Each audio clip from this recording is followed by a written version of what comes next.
Болашақ бағдарламасының Success Story айдарының бүгінгі кейіпкері Балнұр Жайсанбаева. Балнұр болашақ бағдарламасы бойынша Queen Mary университетінің биология факультетінің генетика мамандығы бойынша білім алды. Қазіргі таңда Назарбаев университетінің PhD кандидаты, зерттеу бағыты нано бөлшектерді медицинада қолдану тәсілдері. Балнұр, сіз болашақ бойынша қай жылдар оқыдыңыз? Болашақ бағдарламасы бойынша мен 2010-2014 жылдары бакалавриат бағдарламасында оқыдым. 4 жыл, Foundation мен бакалавриат. Queen Mary университетінде, генетика мамандығын бойынша. Не себепті болашақ бағдарламасына тапсыруды жөн көрдіңіз? Негізі мен мектеп бітіргеннен кейін бірінші жылы Семей медицина университетіне түскенмін. И кішкентай кезімнен бастап армандағаным ол врач болғым келетін. Врач-онколог немесе кардиохирургияда. Бірақта кезінде бір профессорды көргем, ол кісі маған айтты, сен врач болып, тек бір адамға ғана көмектесе аласың, ал ғалым жолын таңдасаң, сен егер істеген нәрселерің пайда келіп жатса, сен бір адамға емес, бірнеше адамға көмектесе аласың деп маған айтқан бір рет. Содан кейін рекламада болашақты көріп, неге бармасқа деп ойладым. Өйткені ғылымды таңдаған кезде Европадан сол жерден білім алғанды жөн көрдім. Сіз 2010 жылдар түстім дедіңіз, 2010 жылдарда талап қалай болған еді, және оқуға түсу қиын болған жоқ па? Оқуға түсу негізі қиын болды, өйткені IELTS тапсыру керек болды. IELTS қанша болды ол кез талап бойынша? 5-5, немесе ауылдан шыққан болса 3 болды ғой деймін. Есімде қалмапты. Одан кейін қазақ тілін тапсыру керек болды, қазақ тест, психологический тест, потом комиссия болды. И 4 тестке біз жерден Астанаға келуіміз керек болды. Сол бір күн тестке. Яғни сіз бір тапсырғаннан түсіп кеттіңіз ғой, Бір рет тапсырдым, Бірден түстіңіз, Бірден, Енді осы болашақ бағдарламасы бойынша Queen Mary университетінде оқыдыңыз. Сол кездегі оқу процесі туралы айтып берсеңіз. Оқу процесі, мен өзім медицина университетімен салыстырған кезде біраз қызық болды, өйткені физкультура деген жоқ болды, тарих деген сабақтар жоқ болды да. Бізді сразу Foundation кезінде ағылшынша үйретті, ағылшын тілімізді жақсарту үшін.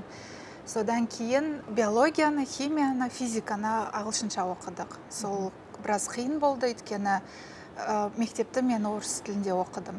Орыс тілді мектеп бітіргендіктен ағылшынша біраз қиындау болды. Тағы қызық нәрселер, содан кейін бізді бірінші курста, немесе даже Foundation кезінде бізді сразу лабораторияға жіберді. Қазақстанда, мысалы, химия сабағында бізді лабораторияға кіргізбейтін.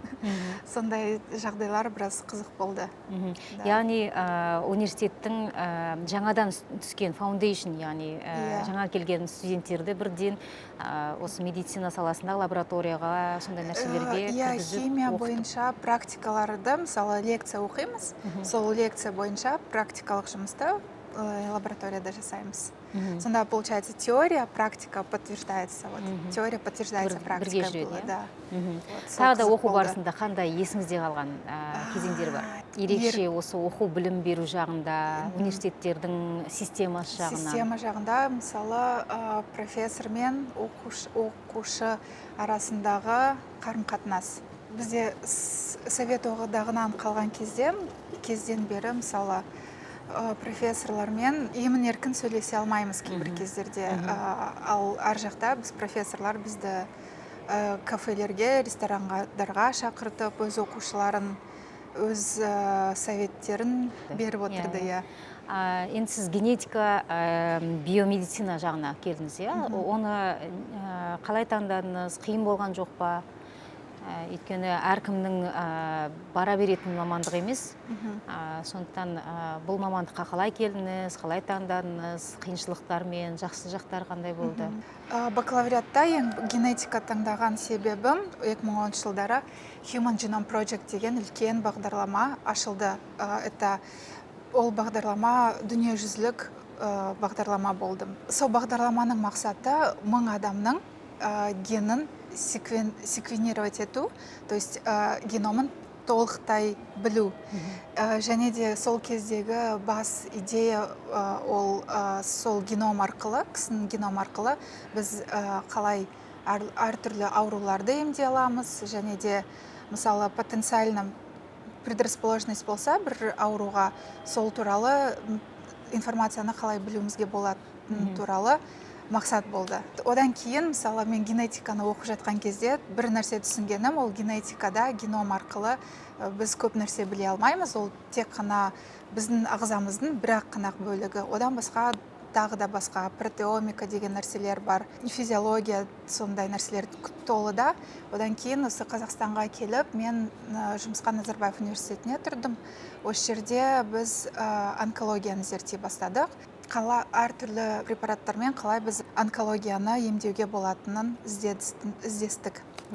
И сол кездерде бір түсінгенім, мен генетика емес, биомедицина саласын таңдағым келеді, чтобы было больше прикладного, то есть. Сіз қазір Назарбаев университетінде PhD кандидатсыз. PhD кандидат ретінде зерттеу тақырыбыңыз қандай? Мен қазіргі уақытта кремний органикалық нанобөлшектерді қатерлі ісік жерлеріне жеткізу механизмін дамытып жатырмын деп айтуға болады.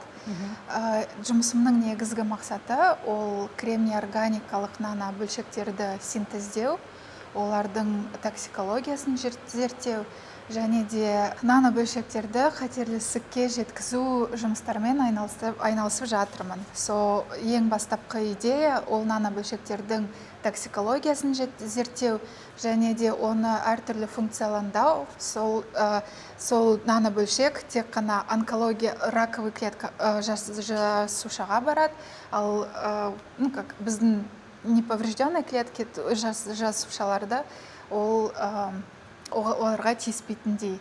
Өйткені қазіргі кездегі біз қолданатын системный дәрілердің өте көп side effects, да? И вот чтобы это уменьшить, мы используем как раз-таки наночастицы для таргетированной доставки лекарств, чтобы нацелиться только на раковые клетки.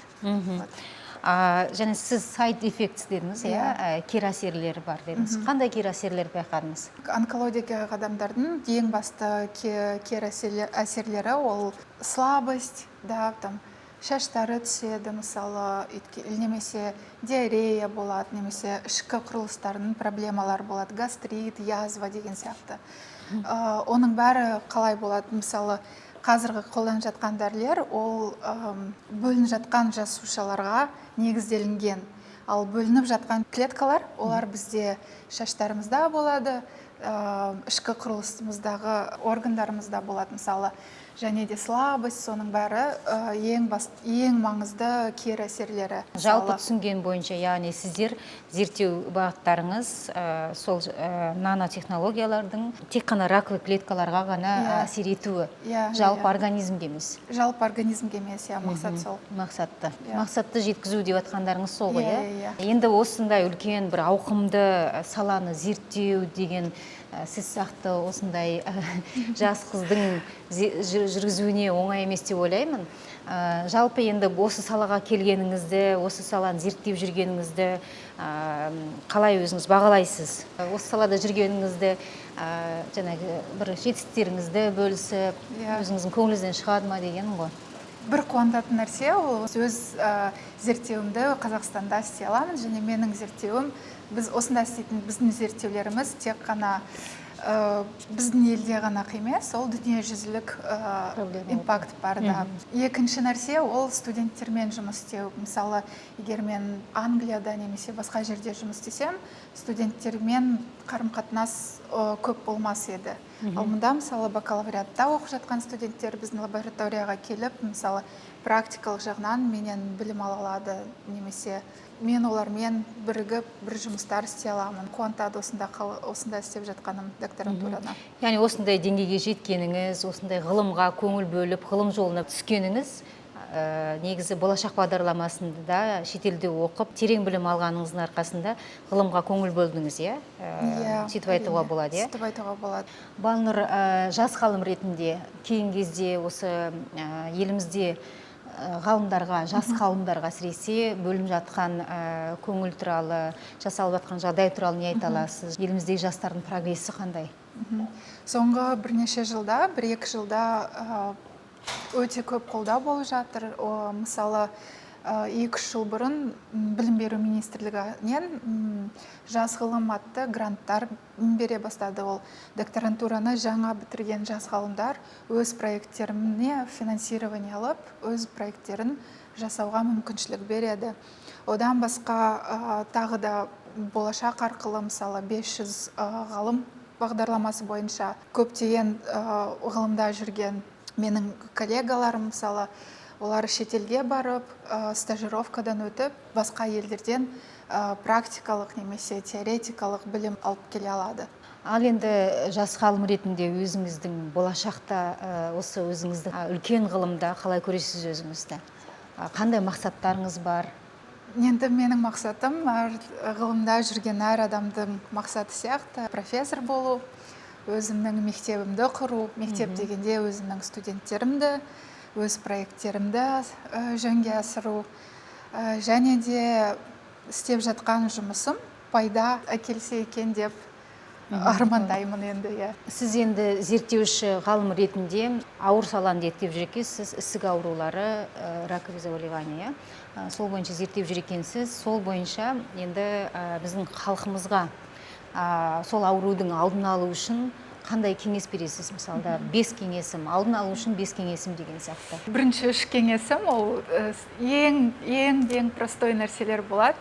Бәріміз кішкентай кезімізден білетін, ол дұрыс тамақтану, мысалы, ет, болсын жеміс-жидекті көп жеу, мысалы, ет емес, жеміс-жидекті көп жеу деген нәрселер. Және де физикалық зарядка болсын, немесе спортпен шығыну, сондайлар болады. Екіншісі, бәріміз білеміз, рак легких, ол өкпе онкологиясы, ол темекі шегуден болады. Сол темекі шегуді қою, дұрыс тамақтану дедім, физикалық активность болу керек. Және де қазіргі кезде вакцинация деген нәрселер бар. Мысалы, гепатит Б-ға қарсы вакцинаны уақытында алу, өйткені гепатит кейіннен бауыр онкологиясына келтіреді. Екінші вакцина ол HPV, Human Papilloma вирусқа қарсы вакцина. Ол вакцина жатыр мойын онкологиясына қарсы қолданылады, алдын алу үшін қолданылады. Және де уақытында врачқа барып скринингтер өту. Қазақстанда ол скринингтер тегін. Мысалы, 30 жастан кейін біз 2 жыл сайын гинекологқа барып, жатыр мойын онкологиясына скрининг өте аламыз. 40 жастан бастап ер адамдар мен әйел адамдар өз терапевттеріне барып, колоректальды ракқа скринингті өтуіне болады, мысалы. Және ол скринингтердің бәрі тегін, өз әр адамның прикрепленный больницасы болады ғой, сол жердегі терапевттеріне барып, сондан сұрауына болады. Мысалы, осы 5 кеңесім болады: дұрыс тамақтану, темекі шекпеу, физикалық активность, вакцинологияға, вакцина салу және де скринингті уақытында өту. Рахмет, Балнұр. Осындай жас ғалым ретінде үлкен салаға көңіл бөліп жатыр екенсіз, жұмысыңызға сәттілік. Енді ғалым ретінде сіз еліміздің ғылымына үлкен үлес қосып жатырсыз, жұмыстарыңызға сәттілік тілеймін. Рахмет үлкен.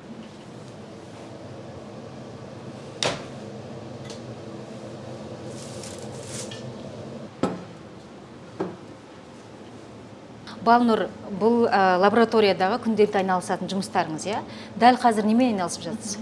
Бұл нанобөлшектер. Бұл нанобөлшектерге доксорубицин деген противораковый дәрі қосылған. Доксорубицин арқылы біз осындай әдемі қызыл түс аламыз, мысалы. Және де осы наночастицаны, нанобөлшекті синтездаған кезінде және оған любой конъюгат дәрі немесе басқа молекулалар қосқан кезде, синтез кезінде бізде өте көп отходный материал дейміз ғой, сондай нәрселер болады. Ол заттар кейбір кездерде зиян болуы мүмкін. Солардан, чтобы избавиться от этого, біз оны диализ арқылы тазалаймыз. Диализ арқылы, су арқылы целлофанчик сияқты нәрсенің ішінде біздің наночастицалар нацеллофанчикта определенный поралар бар, определенный размер. Вот. И сол поралардан біздің нанобөлшектер шықпай, ал бірақта реакцияға қатыспаған нәрселер суға кетеді. Вот. Соны біз есептейміз, осыны жинап аламыз да, одан кейін осы нанобөлшектерді биологиялық эксперименттерде қолданамыз. Балнұр, осы күнге дейін енді осындай лабораторияда елімізге келіп ғылыммен айналысып жатырсыз. Қандай жетістіктеріңіз бар? Әсіресе осы лабораторияда қандай нәтижелерге жеттіп, қандай жетістіктерге жеттіңіздер? Бүгінгі күнге келген жетістіктеріміз осы лабораторияда, ол 1-5 жыл арасындағы докторантурада біз осы нанобөлшектерді зерттедік, токсикологиясын зерттедік, оны нанобөлшектерді клеткаларда тексердік және де тышқандарда тексердік, мысалы зияны болмады. Одан кейін осы нанобөлшектерді алып, біз оған дәрі қостық, және таргетирующий молекулы, сондай нәрселерді қосып, синтездап, разработали протокола. Келесі қадамдар енді осы нанобөлшектерді жануарларда зерттеу, противораковый действиясы болады ма, болмайды ма. Өйткені инвитро, мысалы, клеткаларда эффектін көрсетті. Вот, ол бір, потом бізде публикация, конференциялар, мысалы, соның бәрі бөлісіп жатырмыз. Және де осы проект басталғаннан бері бізде коллаборациялар көп жүріп жатыр. Мысалы, Алматыда Әл-Фараби атындағы университетінде коллабораторларымыз бар. Сіз осы жетістіктеріңізді болашақ бағдарламасымен қалай байланыстыра аласыз? Біріншіден, ол маған ғылымның қандай болатынын көрсетті деп айтуға болады. Мысалы, бағана айтып өткендей, лабораторияларға бізге доступ болды. Өте жақсы профессорлардан білім алдық. Ең бастысы ағылшын тілін меңгердік, толықтай меңгердік деп айтуға болады. И одан кейін тағы да бір нәрсе, ол мысалы ЕНТ тапсырған кезде, болашақтан өткен кезде біз өзіміз бір переступаем, да, вот ограничение какое-то, да, мысалы.